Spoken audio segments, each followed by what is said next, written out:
mga kabayan, sa lahat ng aming mga tagapakinig sa Luzon, Visayas at Mindanao. I am your Anchor One Bracelet. Ito po ang inyong paboritong programa sa Himpapawid, ang CCC Radyo ng Masa, kung saan hatid namin ang makabuluhan at mga masarap na usapin. Magandang araw mga kabayan, I am your Anchor 2, Nurin, at ngayong araw ay may espesyal kaming topic na siguradong magugustuhan nyo lalo na ng mga mahilig sa snacks.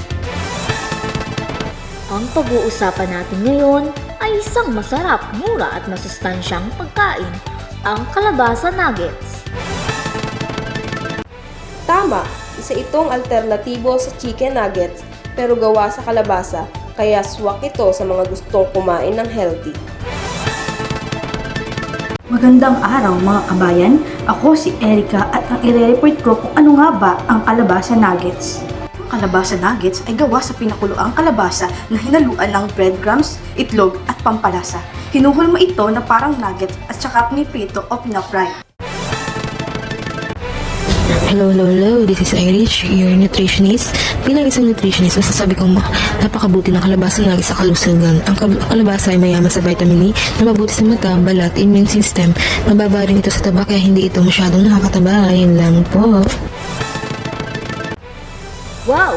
Ibig sabihin, masarap na, healthy pa! Magandang araw sa inyo lahat. Bilang estudyante, nagustuhan ko ang kalabasa nuggets kasi mura na ang ingredients at madali pa itong gawin sa bahay.